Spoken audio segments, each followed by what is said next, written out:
یہ بتائیے گا کہ کیا مسلمانوں کو غیر مسلموں کے قبرستان میں دفنایا جا سکتا ہے؟ پاکستان میں تو بالعموم، ہندوستان میں زیادہ تر یہ مسئلہ پیش نہیں آتا، جگہ ہیں، لیکن غیر مسلم ممالک میں کافی مسئلہ ہو جاتا ہے۔ صحابہ کرام تو مکے اور مدینے میں سب غیر مسلموں کے قبرستان میں دفن ہوئے ہیں۔ اچھا،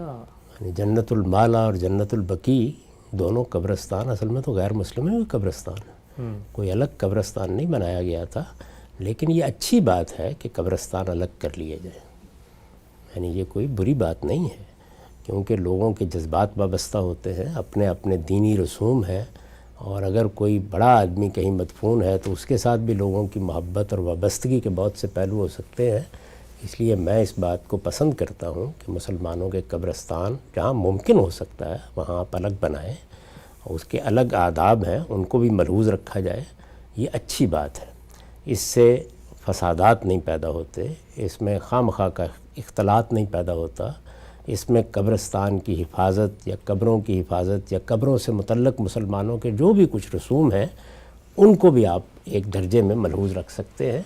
لیکن اگر آپ ایسا نہیں کرتے کسی جگہ یا کرنا ممکن نہیں ہے تو یہ کوئی مذہب یا دین کا مسئلہ نہیں ہے۔ دونوں بڑے قبرستان جو جنت المالا اور جنت البقیع ہیں ان میں رسول اللہ صلی اللہ علیہ وسلم نے تو یہ نہیں کہا کہ یہ تو مشرکین دفن ہوتے رہے ہیں یا اس سے پہلے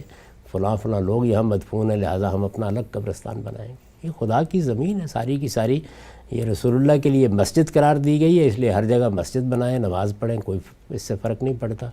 ایسے ہی جہاں پر جس مٹی میں چاہیں اللہ کے بندے کو دفن کر دیں، اس سے بھی کوئی فرق نہیں پڑتا۔